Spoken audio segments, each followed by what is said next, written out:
सो hey everyone, ये हमारे genetic engineering series का लेक्चर नंबर 4 है जिसमें हम पढ़ेंगे स्क्रीनिंग ऑफ रिकॉम्बिनेंट्स। और इसमें बेसिकली हम पढ़ेंगे सिलेक्टेबल मार्कर्स।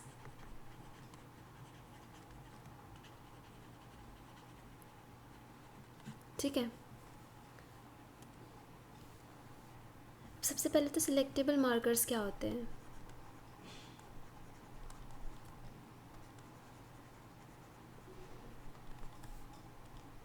तो सिलेक्टेबल मार्कर्स ऐसे जीन होते हैं जो कि मतलब जैसे ये हमारा सिलेक्टेबल मार्कर जीन का पोर्शन है, ये कुछ ऐसे प्रोटीन को इनकोड करेंगे, है ना। ऐसे प्रोटीन या ऐसे कुछ प्रोडक्ट को, ज़रूरी नहीं कि प्रोटीन ही हो वो, लेकिन जो भी होगा वो कुछ भी हो सकता है, प्रोटीन जो कि एंजाइम हो, ठीक है, जो क्या करेंगे बाद में हमारी हेल्प करेंगे सेलेक्ट करने में हमारे रिकॉम्बिनेंट डीएनए को। तो ऐसे सिलेक्टेबल मार्कर्स हमारे रिकॉम्बिनेंट डीएनए में प्रेजेंट होते हैं। ये हमारा आरडीएनए है और इसमें सिलेक्टेबल मार्कर्स प्रेजेंट है। तो सिलेक्टेबल मार्कर्स हमें अलाउ करते हैं सिलेक्ट करने का ऐसे होस्ट सेल्स जिसमें रिकॉम्बिनेंट डीएनए प्रेजेंट है ना। तो इसका डेफिनेशन हम लिखेंगे, इसको मिटा देते पहले।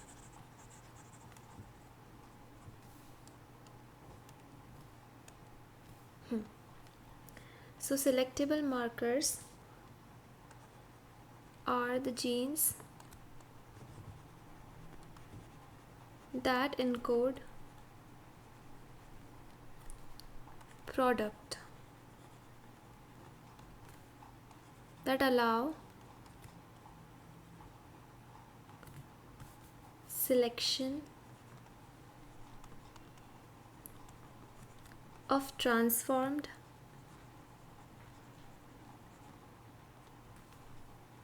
या फिर ट्रांसफेक्टेड सेल्स, मतलब ट्रांसफॉर्म्ड जब उसने अपटेक कर लिया या फिर हमने वायरस से के यूज़ से या फिर किसी बैक्टीरियम जैसे एग्रोबैक्टीरियम है उसके यूज़ से ट्रांसफेक्शन कराया है तो उसको इन्फेक्शन कराया है तो उसको ट्रांसफेक्शन कहेंगे। ठीक है, ट्रांसफेक्टेड सेल्स। ओके, अब ये सिलेक्टेबल मार्कर्स जो होते हैं ये भी दो टाइप के हो सकते हैं। तो टाइप्स, एक है पॉजिटिव सिलेक्टेबल मार्कर, एक है नेगेटिव सिलेक्टेबल मार्कर।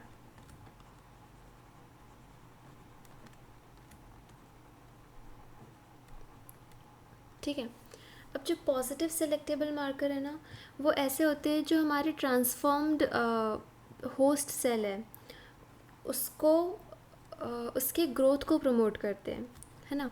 और जो नेगेटिव सिलेक्टेबल मार्कर है वो ट्रांसफॉर्म्ड सेल के डेथ को प्रमोट करते हैं। सो यहाँ पे लिख देंगे शॉर्ट में कि प्रमोट्स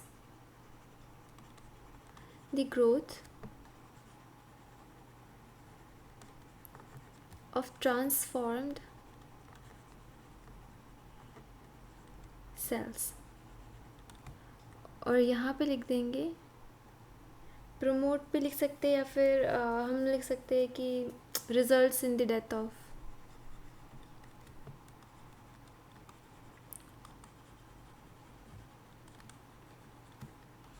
ट्रांसफॉर्म्ड सेल।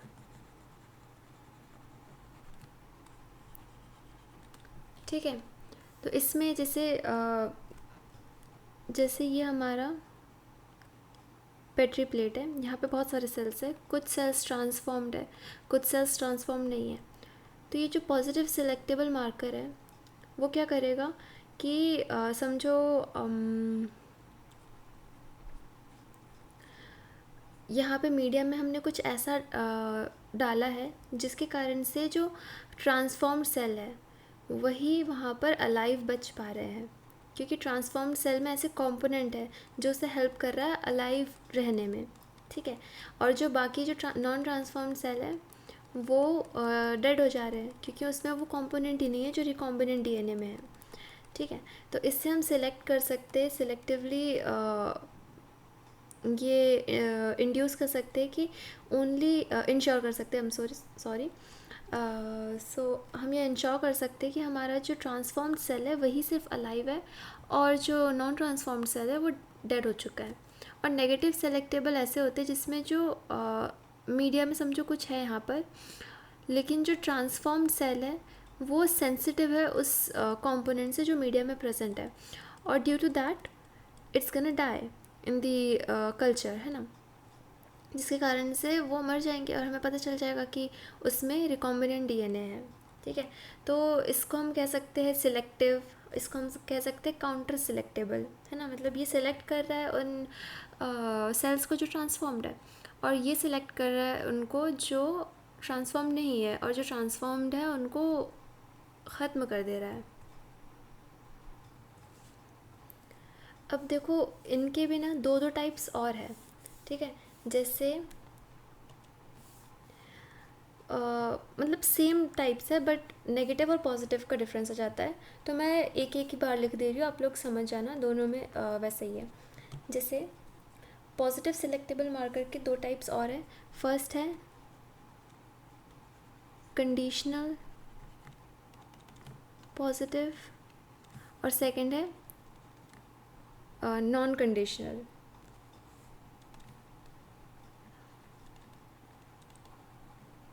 पॉजिटिव, और सिमिलरली हमें नेगेटिव में भी देखने मिलेगा कंडीशनल नेगेटिव और कंडीशनल नॉन कंडीशनल नेगेटिव। ठीक है, अब इसमें क्या होता है, जो कंडीशनल पॉजिटिव है ना, उसमें क्या होता है कि जैसे ये हमारा रिकॉम्बिनेंट डीएनए है, इसमें ये एक हमारा सिलेक्टेबल मार्कर है।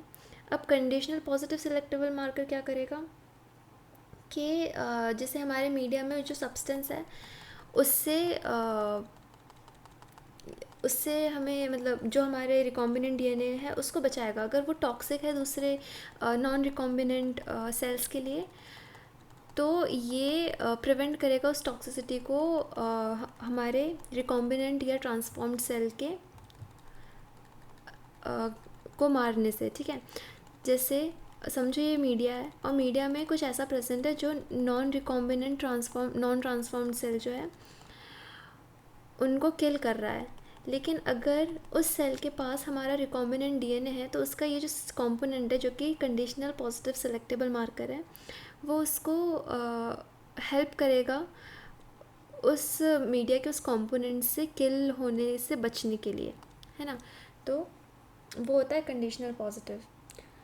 तो हम यहाँ पे लिख देंगे कि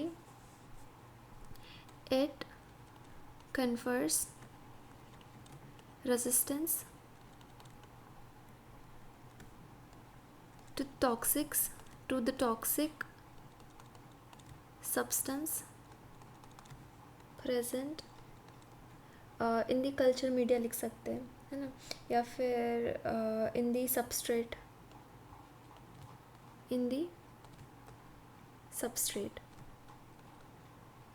ठीक है।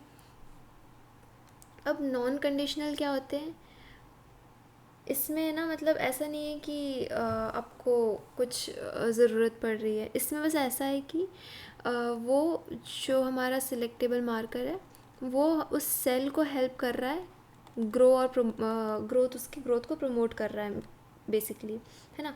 तो उसके लिए कुछ एक्सटर्नल इंड्यूसर या कुछ और नहीं चाहिए, एक्सटर्नल फोर्स या एक्सटर्नल सबस्ट्रेट जो उसको हेल्प करे ग्रो होने में, वो खुद ही उसको एक अच्छा इन्वायरमेंट या प्रोवाइड कर रहा है जो उस सेल को ग्रो करने में हेल्प कर रहा है। सिलेक्टिव ग्रोथ कह सकते हैं हम, सिलेक्टिव ग्रोथ और डिफ्रेंसिएशन में हेल्प कर रहा है या उसको प्रमोट कर रहा है। तो यहाँ पे लिख सकते हैं हम प्रमोट्स द सिलेक्टिव ग्रोथ, मतलब नॉन कंडीशनल पॉजिटिव, है ना, promotes the selective growth of the transformed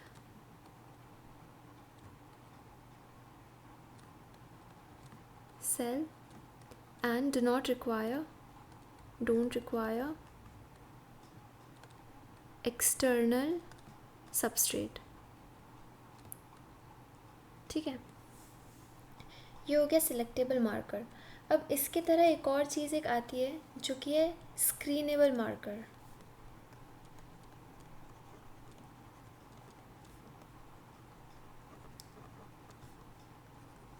हमने यहाँ पे स्क्रीनेबल मार्कर नहीं लिखा ना, हम यहाँ लिख देते एक और चीज़, स्क्रीनेबल मार्कर। ठीक है, अब सिलेक्टेबल मार्कर जो था वो हेल्प कर रहा था हमारे जो भी रिकॉम्बिनेंट डीएनए प्रेजेंट वाला जो सेल है, मतलब transformed cell with recombinant DNA, उसको हेल्प कर रहा था आइदर ग्रो होने में, आइदर उसकी डेथ में, है ना। लेकिन स्क्रीनेबल मार्कर क्या है? तो स्क्रीनेबल मार्कर को हम विजुअल मार्कर भी कहते हैं। यहाँ पे लिख देती हूँ, visual marker, it's also known as a visual marker, या फिर रिपोर्टर जीन भी कह सकते हैं हम। अब हम इसे रिपोर्टर जीन या विजुअल मार्कर या स्क्रीनेबल मार्कर क्यों कहते हैं? क्योंकि ये एक ऐसा प्रोडक्ट जनरेट करते हैं, it generates A product that can be detected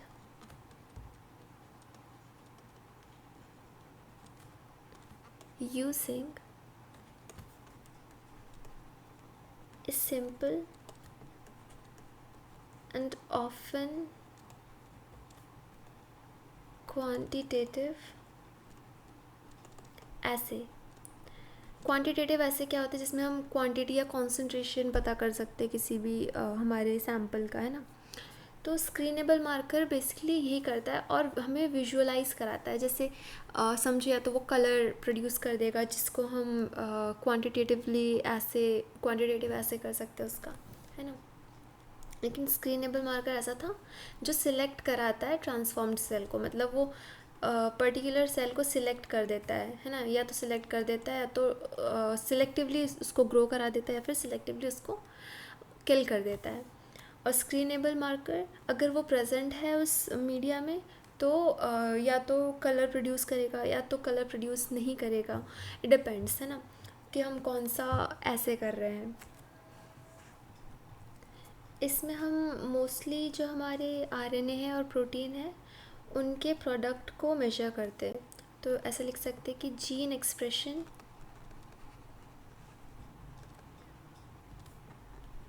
gene expressions are measured by monitoring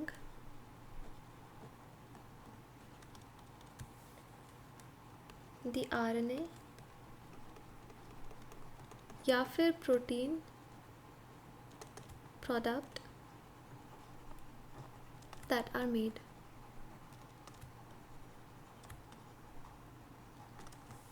ठीक है, अब जो हमारे रिपोर्टर जीन है, स्क्रीनेबल मार्कर्स है, उनका जो जीन एक्सप्रेशन रेट है वो डिपेंड करता है उसके अपस्ट्रीम कंट्रोल सीक्वेंस पे। इतना ज़्यादा अपन को भी पढ़ने की ज़रूरत नहीं है, कुछ हम एग्जांपल्स पढ़ लेते हैं इसमें क्या क्या आते हैं, है ना। एक तो आता है लैक्स-जी जीन जो है ये प्रेजेंट होता है ई कोलाई में। इसमें ये एज अ रिपोर्टर, ये जो जीन है एज अ रिपोर्टर जीन काम करता है। कब? जब मीडिया में उसके सराउंडिंग में एक्स गैल प्रेजेंट हो, एक्स गैल ये प्रेजेंट हो, तब ये एज अ रिपोर्टर जीन काम करता है। ठीक है, इसके अलावा है, मैं इसके बारे में बताऊंगी अच्छे से, ठीक है। इसके अलावा है cat encoding gene.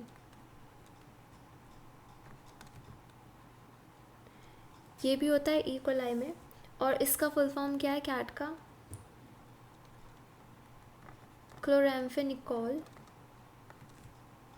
Acetyl transferase. ठीक है, अब इसके बाद आता है लूसिफरेज इनकोडिंग जीन और ये प्रेजेंट होता है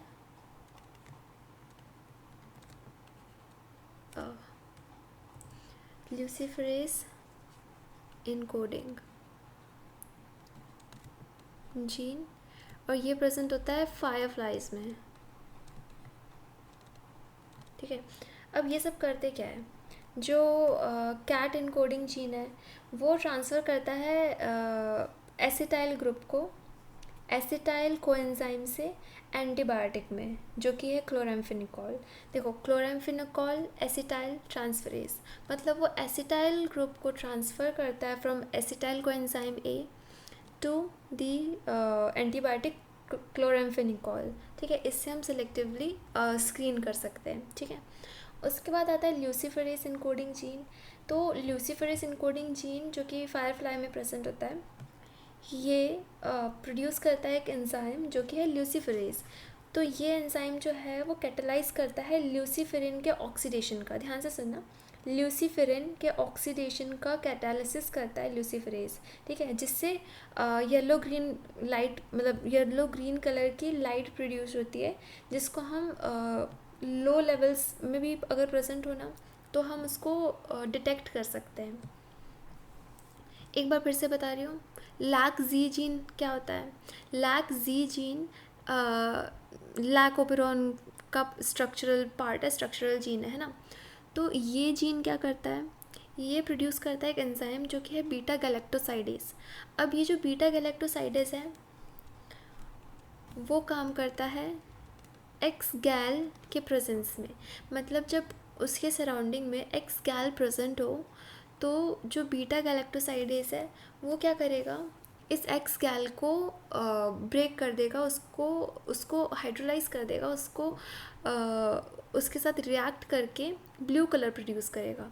तो जब ब्लू कलर प्रोड्यूस करेगा मतलब वहाँ पर लैक जेड जीन प्रेजेंट है। ठीक है, लेकिन समझो ये हमारा वेक्टर है, इसमें इस पोर्शन में लैक जेड है, और हमने हमारा जो टारगेट जीन है उसको इस पोर्शन में इंसर्ट कर दिया। अब वो लैक जेड वाले जीन के बीच में इंसर्ट हो गया, तो लैक जेड वाला जो पोर्शन है, लैक जी वाला जो पोर्शन है हमारा, वो डिसरप्ट हो गया।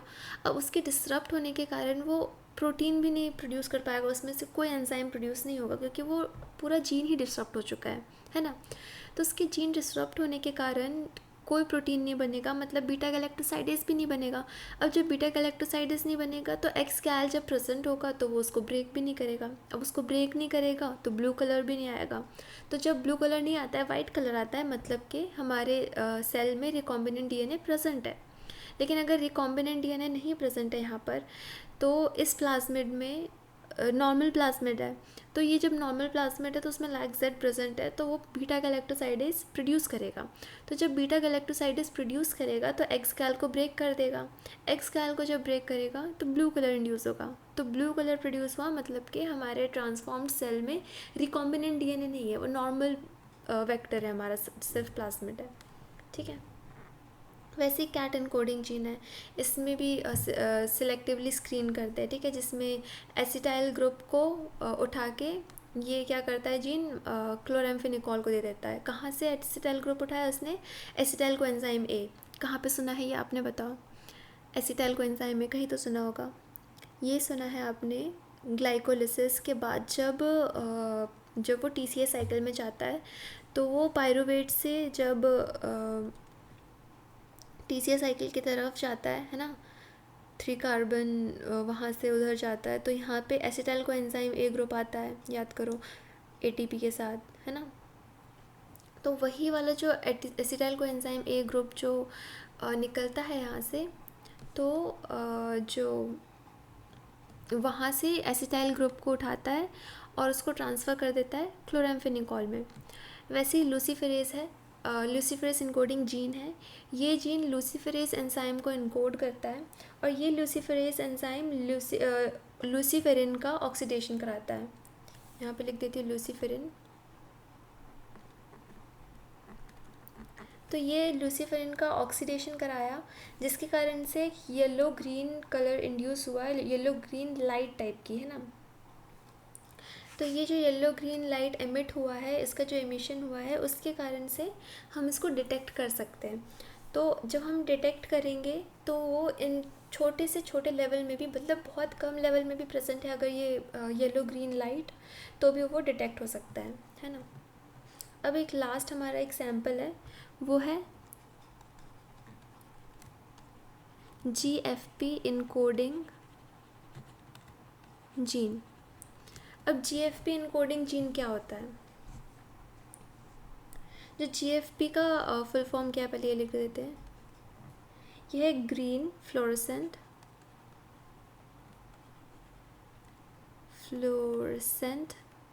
फ्लोरेसेंट प्रोटीन, ठीक है।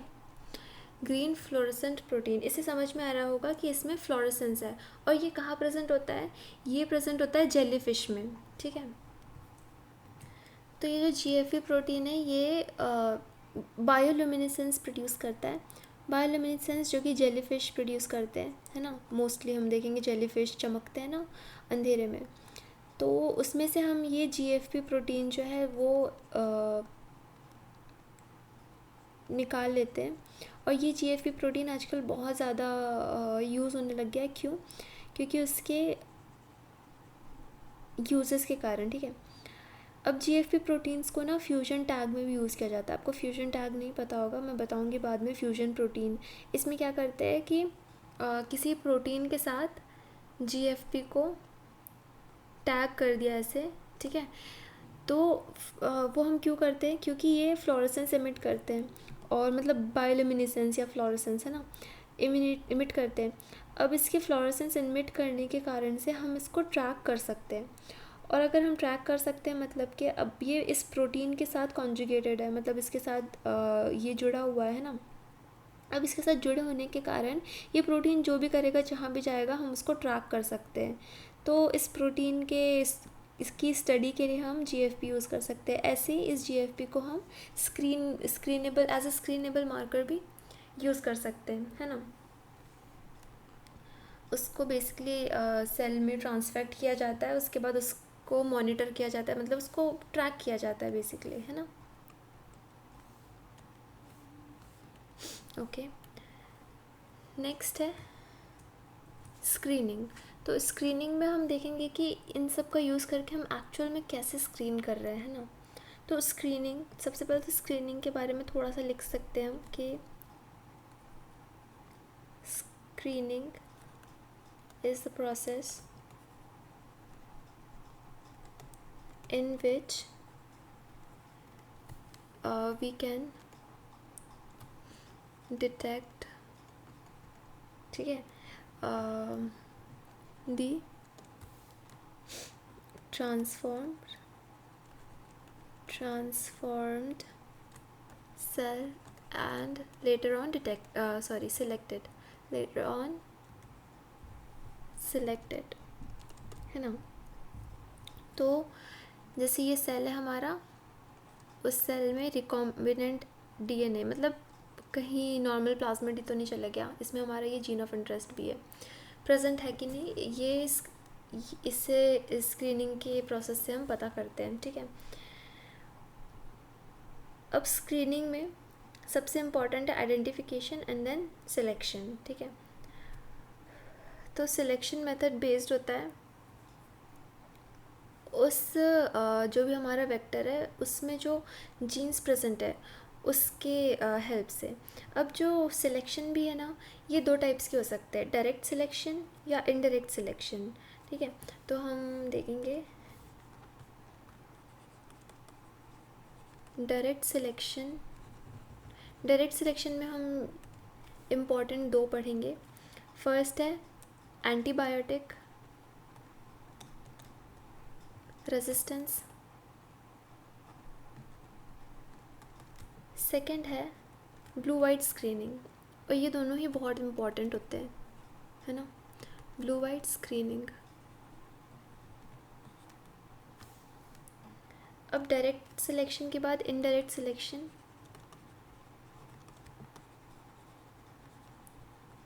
इसमें हम मेजरली पढ़ेंगे न्यूक्लिक एसिड हाइब्रिडाइजेशन, हाइब्रिडाइजेशन, ठीक है, फिर कॉलोनी हाइब्रिडाइजेशन,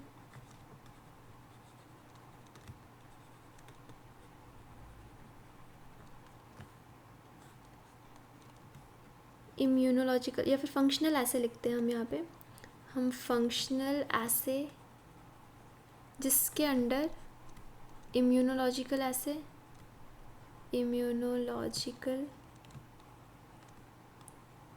ऐसे, या फिर प्रोटीन एक्टिविटी या एंजाइम एक्टिविटी, है ना, ये सब कर सकते हैं। अब डायरेक्ट सिलेक्शन में सबसे पहला आता है हमारा एंटीबायोटिक रेजिस्टेंस। तो यहाँ पे हम ऐसे लिख देते हैं एंटीबायोटिक रेजिस्टेंस। ओके, अब एंटीबायोटिक रेजिस्टेंस में क्या होता है, जो हमारा सेल है उसको हम ग्रो कराते हैं एक मीडिया में जहाँ पर एंटीबायोटिक है जो किल कर देता है हमारे सेल को। अब एंटीबायोटिक रेजिस्टेंस में क्या होता है कि जैसे ये हमारा वेक्टर है, ठीक है, दूसरे कलर से लिखते हैं, यहाँ पर रेड कलर ले लेते हैं, पिंक ले लेते हैं, ठीक है। इस वेक्टर में ये वाला जो पोर्शन है ये समझो हमें दे रहा है एम्पिसिलिन रेजिस्टेंस, ठीक है, एम्पिसिलिन रेजिस्टेंस दे रहा है। और वही ये वाला जो पोर्शन है समझो टेट्रासाइक्लिन रेजिस्टेंस दे रहा है, ठीक है। अब समझो हमने हमारे जीन ऑफ इंटरेस्ट को इसमें इंसर्ट किया, समझो इस पोर्शन पे किया, टेट्रासाइक्लिन रेजिस्टेंस वाले पोर्शन पे, है ना, ये हमारा जीन ऑफ इंटरेस्ट है, ठीक है, और ये हमारा टेट्रासाइक्लिन रेजिस्टेंस है, उसी के बीच में हमने इंसर्ट कर दिया हमारे जीन ऑफ इंटरेस्ट को, और ये हमारा एम्पिसिलिन रेजिस्टेंस वाला जीन वैसा का वैसा इंटैक्ट है, ठीक है। ये हमारा डीएनए इंसर्ट है जो हमने इंसर्ट किया है। अब क्या होगा जब हम इस सेल को, जो हमारा सेल है जिसने इस रिकॉम्बिनेंट वेक्टर को, ये नॉर्मल वेक्टर है हमारा, ये नॉर्मल वेक्टर है और ये हमारा रिकॉम्बिनेंट डीएनए है, क्योंकि हमने हमारा जो जीन ऑफ इंटरेस्ट है वो इसमें इंसर्ट कर दिया है, ठीक है। अब हमारा एक ऐसा सेल है जिसमें रिकॉम्बिनेंट डीएनए है और एक ऐसा सेल है जिसमें नॉर्मल वेक्टर है। अब ये जो नॉर्मल वेक्टर वाला जो सेल होगा वो दोनों कल्चर में सर्वाइव कर लेगा। क्यों?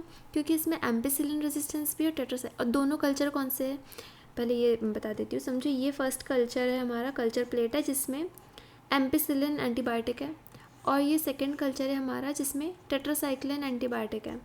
अब इसको हमने दोनों में ग्रो किया तो ये दोनों में सर्वाइव कर लेगा, पर इसको जब हम एम्पिसिलिन वाले में ग्रो करेंगे तो ये सर्वाइव कर लेगा, पर इसको जब हम टेट्रासाइक्लिन में ग्रो करेंगे तो ये सर्वाइव नहीं कर पाएगा, किल हो जाएगा, ठीक है। तो एम्पिसिलिन रेजिस्टेंस के बारे में और लिखते हैं हम, सॉरी एंटीबायोटिक रेजिस्टेंस के बारे में। तो antibiotic resistance selection method, it is a selection method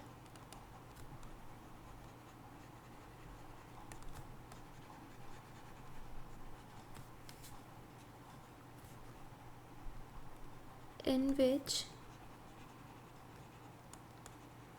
we can identify and isolate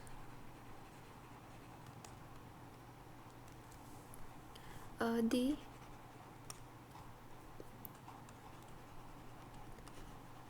transformed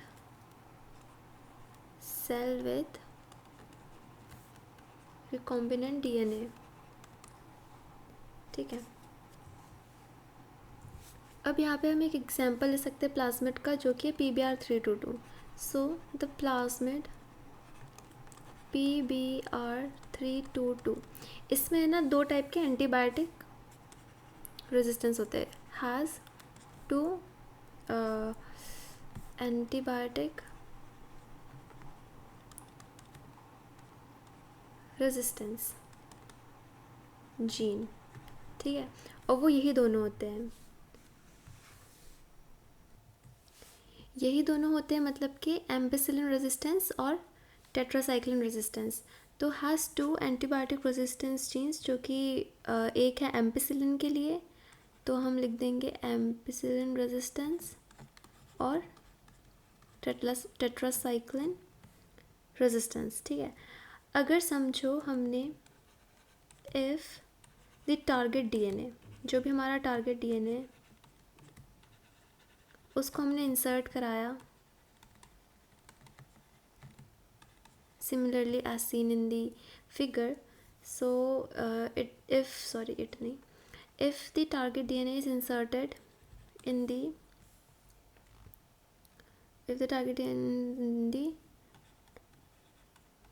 tetracycline resistant gene using BAM-H1, क्योंकि इसका जो सीक्वेंस है कट करने का वो टेट्रासाइक्लिन रेजिस्टेंस जीन के अंदर ही है, ठीक है। BAM-H1 ऐसे नहीं लिखते हैं वैसे, ठीक है, BAM-H1, ठीक है। तो जो टेट्रासाइक्लिन रेजिस्टेंस की जो प्रॉपर्टी है वो डिस्टर्ब हो जाएगी, तो इट विल गेट डिस्टर्बटेड। कौन? जो हमारा टेट्रासाइक्लिन रेजिस्टेंस जीन है, इट विल गेट डिस्टर्बटेड। अब उसकी डिस्टर्ब होने के कारण क्या होगा, वो जो सेल है, वो जो ये जो प्लाज्मिड है, वो टेट्रासाइक्लिन से रेजिस्टेंस प्रोवाइड नहीं कर पाएगा, thus it will not be able to provide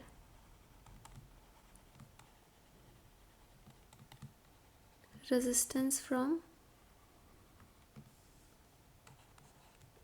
antibiotic tetracycline, ठीक है। तो जिसके कारण से जब उसे टेट्रासाइक्लिन वाले मीडियम में ग्रो कराएंगे तो वो ग्रो नहीं कर पाएगा और वो इनएक्टिवेट हो जाएगा, ठीक है, वो पूरा जो सेल है हमारा वो, है ना। तो इसके आगे आप ये ऐसा लिख लेना, ठीक है। अब जो नेक्स्ट है हमारा, उससे पहले हम लिख लेंगे ये कि हमारे जो भी एंटीबायोटिक्स है, कुछ एंटीबायोटिक्स 4 हम मेनली लिख लेते हैं, उनके मोड ऑफ एक्शन और जब जो उसका रेजिस्टेंस जीन है वो कैसे काम करता है, ठीक है। तो सबसे पहले हम लिख लेते हैं एम्पिसिलिन का। सो एम्पिसिलिन में सबसे पहले तो मोड ऑफ एक्शन, हम कॉलम्स बना लेते हैं, वो उससे ज़्यादा आसानी होगी, है ना। Eraser, okay. सो 4 कॉलम कैसे बनाएं,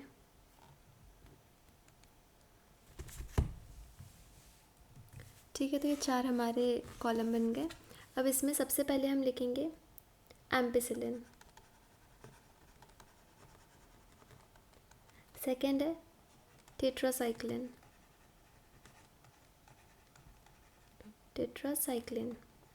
ठीक है। थर्ड है कानामाइसिन, और फोर्थ है क्लोराम्फेनिकोल, यहाँ पे नीचे लिख दे रही हूँ, ठीक है।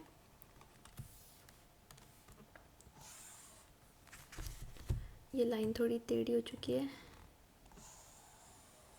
ठीक है। अब जो एम्पिसिलिन है वो क्या करता है, सबसे पहले हम सबका मोड ऑफ एक्शन लिखेंगे, ठीक है।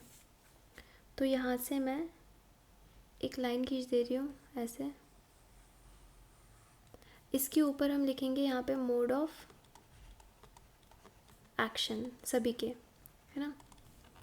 सबसे पहले सबके लिखेंगे मोड ऑफ एक्शन, है ना, सबसे पहले, और यहाँ पे लिखेंगे कि जो एम्पिसिलिन का रेजिस्टेंस जीन है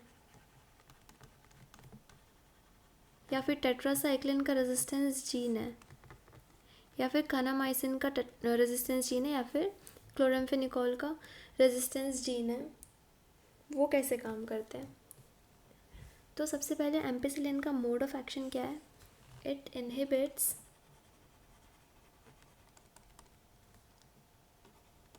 बैक्टीरियल सेल वॉल सिंथेसिस। जो भी हमारा बैक्टीरिया है उसके सेल वॉल के सिंथेसिस को ही इनहिबिट करता है। कैसे, bye disrupting पेप्टाइडो glycan cross linking. जो पेप्टाइडोग्लाइकन की क्रॉस लिंकिंग है उसी को डिसरप्ट करके ये सेल वॉल के सिंथेसिस को ब्लॉक करता है। कौन, एम्पिसिलिन। और रेजिस्टेंस कैसे प्रोवाइड करता है, थ्रू बीटा लैक्टेमेज। मतलब जो एम्पिसिलिन रेजिस्टेंस जीन है वो प्रोड्यूस करता है बीटा लैक्टमेज एंजाइम। अभी जो बीटा लैक्टमेज एंजाइम है ये क्या करता है, हाइड्रोलाइज करता है, हाइड्रोलाइजेस एम्पिसिलिन, एम्पिसिलिन को हाइड्रोलाइज कर देता है। ठीक है, अब टेट्रासाइक्लिन को देखते हैं। टेट्रासाइक्लिन क्या करता है, ये इनहिबिट करता है binding of amino acyl tRNA, मैं टीआरएनए यहाँ लिख देती हूँ, है ना, टू दी 30S। 30 हमारा हमेशा गलत हो जाता है, 3 हमारा, सॉरी, 30S। ठीक है, राइबोसोमल सब यूनिट। अब जो हमारे राइबोसोम का 30S सब यूनिट है उससे ये अमाइनो एसाइल टीआरएनए को बाइंड नहीं होने देता, उसके बाइंडिंग को इनहिबिट करता है। ठीक है, तो जो टेट्रासाइक्लिन रेजिस्टेंस जीन है वो कैसे काम करता है। तो टेट्रासाइक्लिन रेजिस्टेंस जीन एक मेम्ब्रेन प्रोटीन है, मतलब सॉरी, इसका जो प्रोडक्ट है वो एक मेम्ब्रेन प्रोटीन है। और वो जो मेम्ब्रेन यहाँ पे मैं प्रोडक्ट लिख देती हूँ पहले से, वो एक मेम्ब्रेन प्रोटीन है। ठीक है, मेम्ब्रेन में प्रेजेंट होगा वो प्रोटीन, और वो प्रोटीन क्या करता है, prevent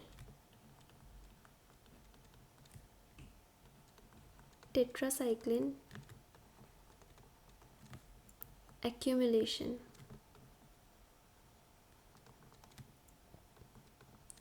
by an efflux mechanism।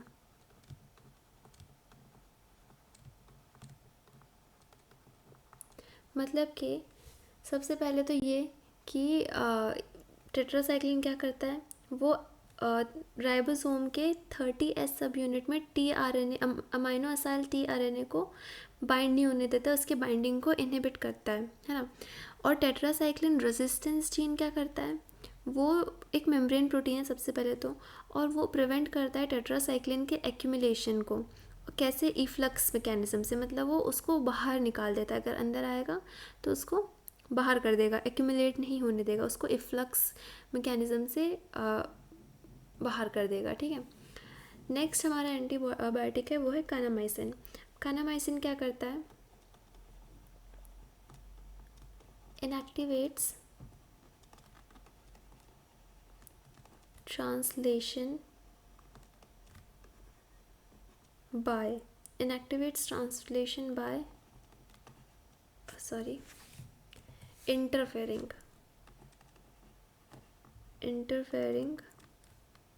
interfering with ribosome function. तो ये सिमिलरली प्रोटीन के सिंथेसिस को नहीं होने देता है, मतलब ट्रांसलेशन नहीं होने देता है। ट्रांसलेशन से प्रोटीन ही तो सिंथेसाइज होता है, तो राइबोसोम के फंक्शन को ही वो इंटरफेयर करता है और ट्रांसलेशन को नहीं होने देता है। तो उसका जो रेजिस्टेंस जीन है, कानामाइसिन रेजिस्टेंस जीन, वो क्या करता है, कानामाइसिन, देखो इनका जो रेजिस्टेंस जीन है वो मैं छोटा सा यहाँ पे लिख देती हूँ, एम्पिसिलिन रेजिस्टेंस इसका है, टेट्रासाइक्लिन रेजिस्टेंस इसका है, कानामाइसिन रेजिस्टेंस का ये है जीन, ठीक है। अब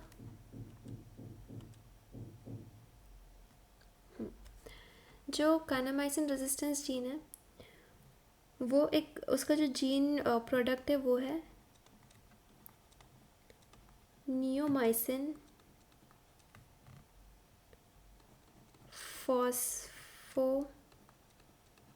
ट्रांसफरेज। अब ये क्या करता है, देखो फॉस्फोट्रांसफरेज से समझ में आ रहा होगा कि फॉस्फेट ग्रुप से कुछ रिलेशन है उसका, है ना। अब देखो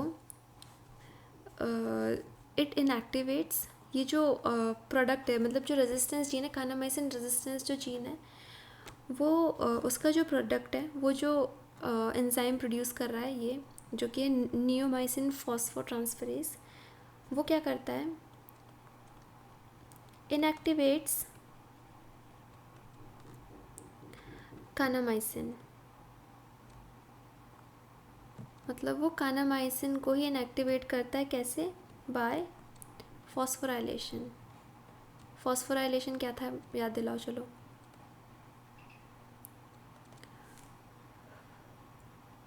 फॉस्फोराइलेशन एक प्रोसेस है जिससे हम फॉस्फेट ग्रुप को ऐड करते हैं। तो नियोमाइसिन फॉस्फोट्रांसफरेज मतलब वो फॉस्फेट ग्रुप को ट्रांसफ़र कर रहा है किसमें, कानामाइसिन में, ठीक है। कानामाइसिन का फॉस्फोराइलेशन कर दे रहा है जिसके कारण से जो कानामाइसिन है वो इनएक्टिवेट हो जा रहा है, ठीक है। नेक्स्ट है क्लोराम्फेनिकॉल। क्लोराम्फेनिकॉल क्या करता है, बाइंड करता है राइबोसोम के 50S यूनिट को। तो it binds to the ribosomal 50S subunit, ठीक है, 50S subunit and inhibits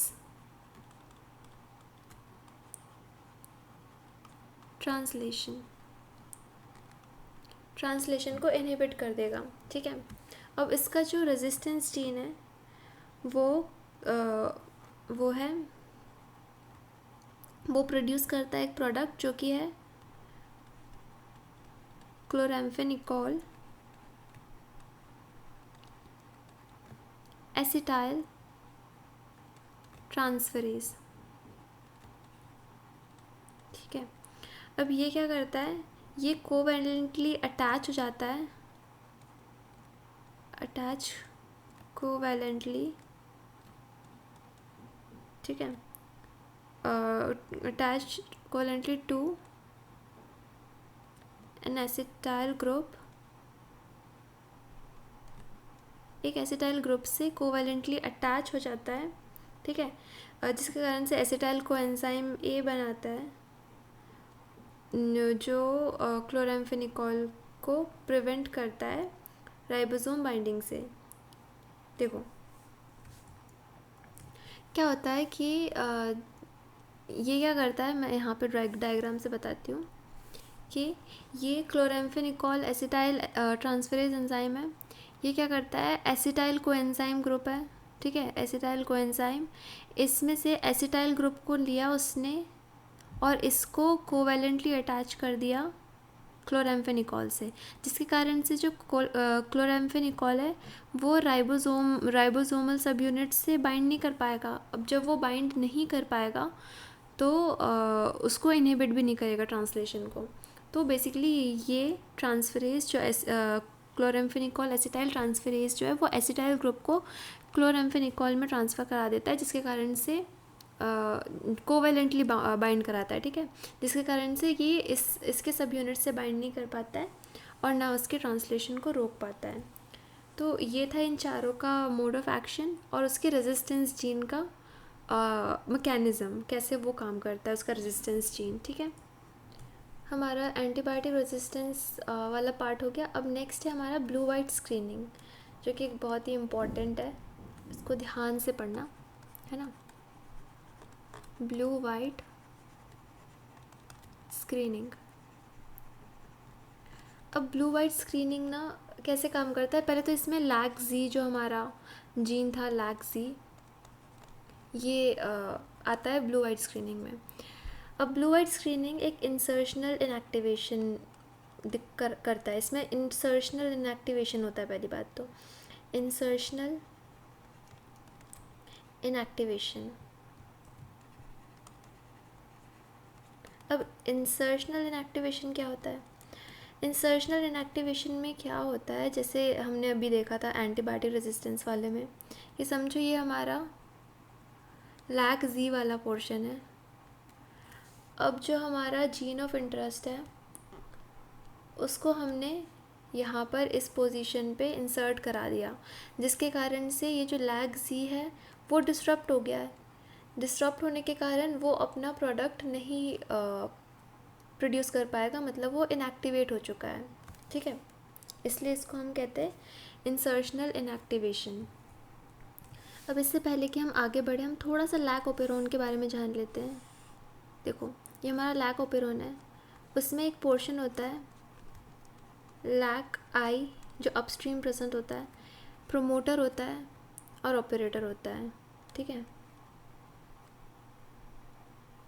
ठीक है, आई थिंक मैंने आगे पीछे बना दिया। ठीक है, अब क्या है इसके पास, ये तो रेगुलेटरी जीन है ना, स्ट्रक्चरल जीन होते हैं इसमें Z, Y और A। ठीक है, अब प्रोमोटर क्या होता है? प्रोमोटर से बाइंड करता है हमारा RNA पॉलीमरेज। ठीक है, RNA पॉलीमरेज बाइंड करता है, फिर वो फर्दर अपना ट्रांसक्रिप्शन चालू करता है, और जैसे जो Z वाला पोर्शन है वो बनाता है mRNA जो फाइनली इनकोड करता है बीटा गैलेक्टोसाइडेज।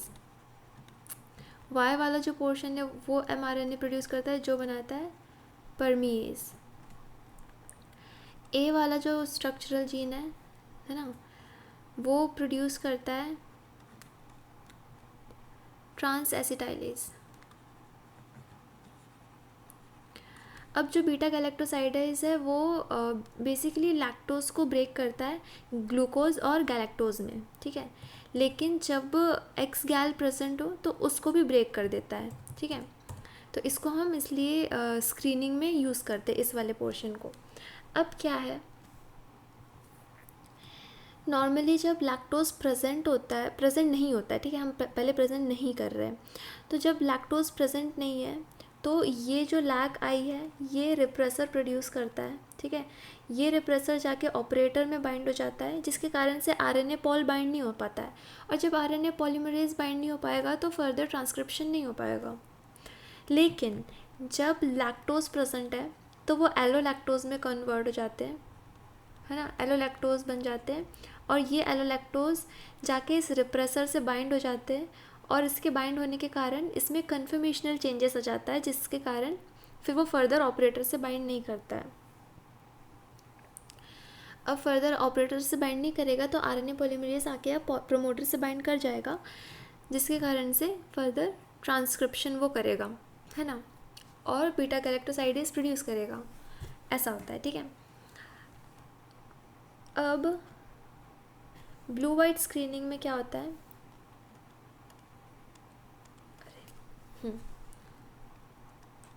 यहाँ पे हम ब्लू वाइट स्क्रीनिंग का थोड़ा सा पॉइंट्स लिखेंगे।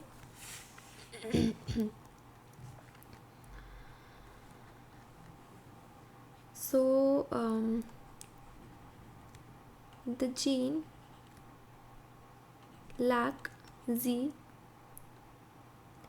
encodes the enzyme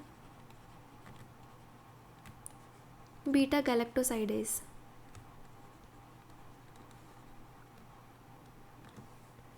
and is under control of LAC promoter। और आपको पता है ये एक इंड्यूसिबल जीन है, क्योंकि इसको हम लैक्टोज के प्रेजेंस में ही इंड्यूस होता है। ठीक है, सो जब लैग-Z प्रेजेंट होगा इस प्लाज्मिड में तो ये बीटा गैलेक्टोसाइडेज बनाएगा, है ना।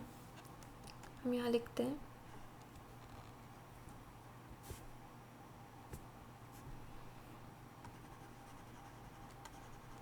when lag Z gene is present, it will produce beta galactosidase, है ना, and this beta galactosidase is going to cleave X-gal if present in its surrounding, है ना, in environment या surrounding, ठीक है, and due to which a blue color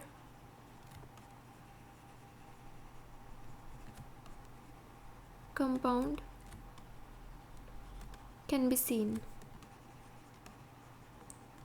ठीक है। तो एक्स गैल क्या होता है, हम छोटा सा यहाँ पे लिख लेते हैं,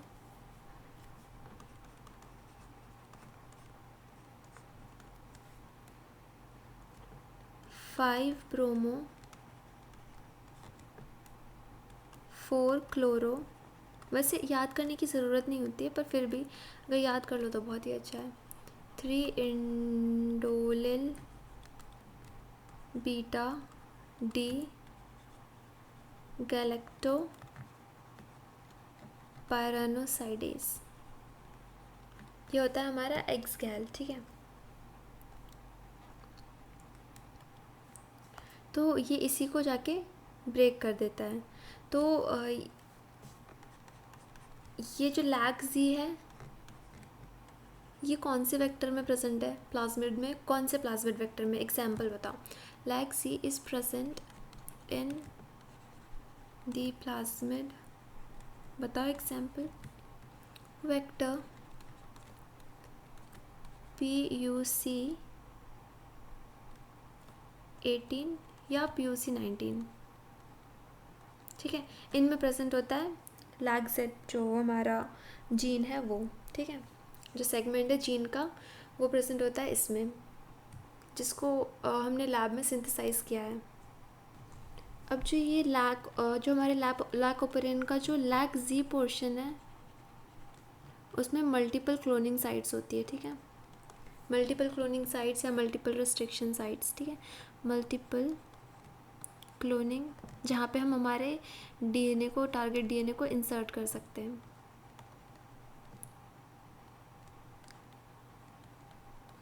ठीक है।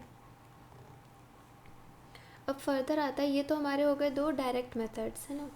अब आता है इनडायरेक्ट मेथड, जिसमें है इनडायरेक्ट मेथड का फर्स्ट है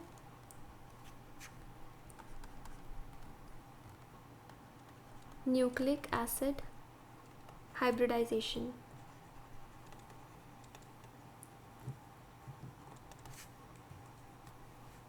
अब इसमें मैं बहुत ज़्यादा नहीं लिख रही, मैं यहाँ पर आपको एक्सप्लेन कर दे रही हूँ कि ये काम कैसे करता है ना।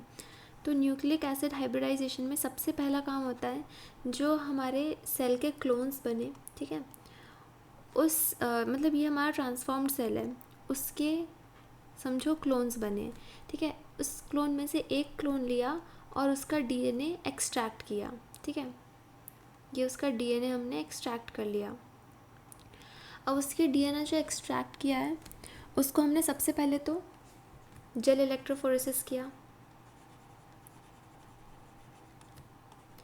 अब जेल इलेक्ट्रोफोरेसिस करने के बाद बैंड्स आ गए हमारे, समझो ये हमारा वेल था और हमारे ये बैंड्स आ गए, ठीक है, वैसे इतने सारे एकदम से तो नहीं आते पर हाँ आते हैं, मैंने बहुत अच्छा बना दिया ठीक है, समझो ये बैंड्स आ गए, ये वेल है हमारा ठीक है। अब क्या करते हैं, बैंड्स जब सेपरेट हो गए, हमारा ये जो डीएनए सेपरेशन हो गया है, उसके बाद इसको हम ट्रांसफ़र करते हैं नाइट्रोसेल्यूलोज मेम्ब्रेन में,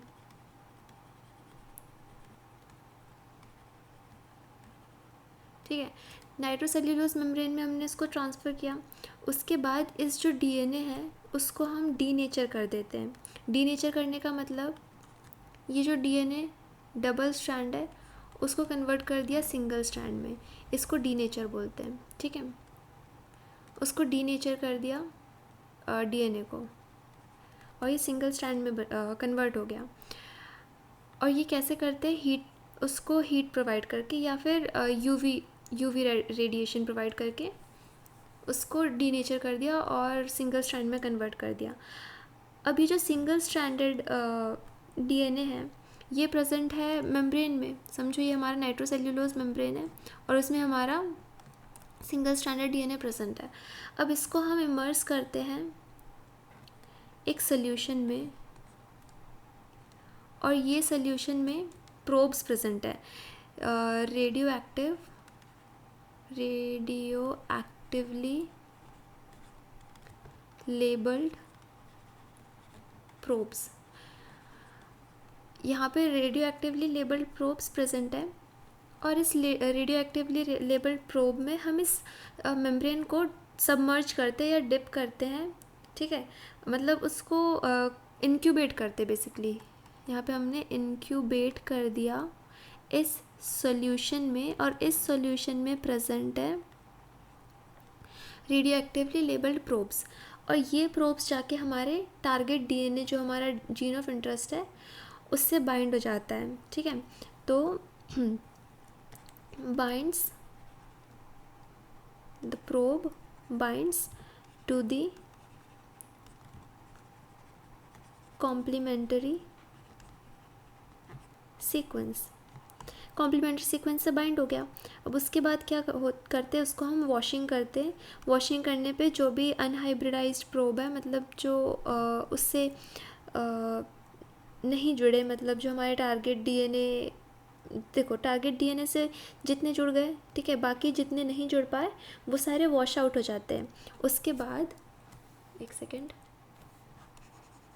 हाँ, उसके बाद उसको हम ऑटो रेडियोग्राफी के अंडर ऑटो रेडियोग्राफी करते हैं, और उसके अंडर हम उसको हमारे जो भी रीजन्स है जहाँ पे रेडियो एक्टिव प्रोब्स है उसको विजुअलाइज करते हैं। तो ऐसे हम न्यूक्लिक एसिड हाइब्रिडाइजेशन कराते हैं। अब इसके बाद नेक्स्ट है कॉलोनी हाइब्रिडाइजेशन। हम बी लिख देती हूँ ना।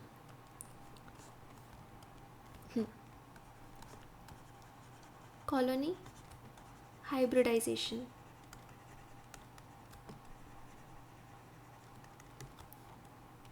तो इसमें भी ऐसे ही करते हैं। ठीक है, अब इसमें क्या करते हैं, कॉलोनीज़ लेते हैं। जैसे ये है हमारा कल्चर प्लेट। ठीक है, अब इसमें कॉलोनीज़ बनाई। ठीक है, जैसे ये कॉलोनीज़ बनी है, डिफरेंट कॉलोनीज़ बन गई हमने जब कल्चर किया मीडिया में। ठीक है, अब समझो इस कॉलोनी में से हमने एक सेल को उठाया, और इसको भी उठाया, और इसको भी उठाकर, मतलब ये हमारा मास्टर प्लेट है ना, ये हमारा मास्टर प्लेट है जिसमें हमने हमारे बैक्टीरिया को की कॉलोनीज़ ग्रो करी है। अब उसमें से एक सैंपल उठाया, उसको एक सॉलिड मैट्रिक्स में ट्रांसफ़र किया, जैसे कि नाइट्रोसेल्यूलोज मेम्ब्रेन। तो इसको यहाँ से हमने ट्रांसफ़र किया एक,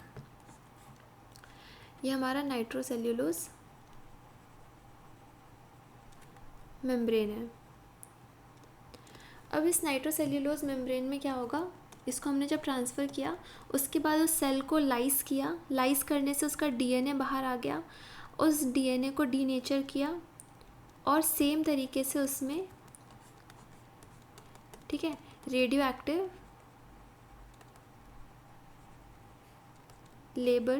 एक्टिवली लेबल्ड प्रोब लगा दिया। उसके बाद उसको ऑटो रेडियोग्राफी में देखा। फिर बेस्ड ऑन द रिजल्ट्स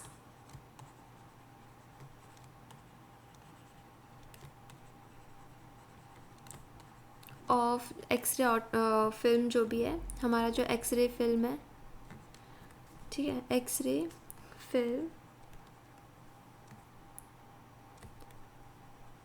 ऐसे सेल्स को लिया, मतलब जैसे हमने समझो ऐसे डिफ़ाइन कर दिया कि इस मेम्ब्रेन में ये वाली कॉलोनी का सेल है, ऐसे करके, ठीक है। तो जिस मेम्ब्रेन जिस पार्ट में हमें ऑटो रेडियोग्राफी वाला जो रिज़ल्ट उसमें हमारे प्रोब्स नज़र आए, उसके हिसाब से हमने देखा कि हाँ ये इस कॉलोनी में हमारे रिकॉम्बिनेंट ट्रांसफॉर्म्ड सेल है जिसमें रिकॉम्बिनेंट डीएनए है। अब हम इस सेल को और फर्दर ग्रो कर सकते हैं और फर्दर सब कल्चर कर सकते हैं, ठीक है। तो cells from the positive colony, मतलब ऐसा कॉलोनी जहाँ पे हमारे डीएनए हमें नज़र आया था एक्सरे फिल्म के अंदर, colony on master plate are subcultured, उसको हमने सब कल्चर किया बिकॉज दे मे कंटेन, ठीक है, या फिर they may carry the desired plasmid cloned DNA construct. तो ये होता है हमारा कॉलोनी हाइब्रिडाइजेशन। नाउ फाइनली हम आते फंक्शनल एसेज में।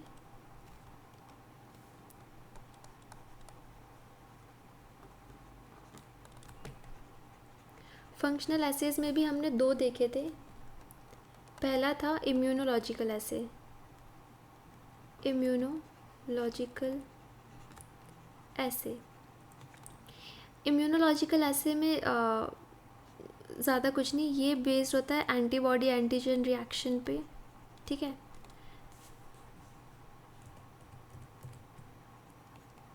ठीक है, इसमें जो हमारा एंटीबॉडी है वो बाइंड हो जाता है हमारे टारगेट डीएनए से, और इसी से हम पता लगाते हैं कि हमारा जो सेल है वो ट्रांसफॉर्म्ड है कि नहीं, जिसमें हमारा रिकॉम्बिनेंट डीएनए प्रेजेंट है कि नहीं।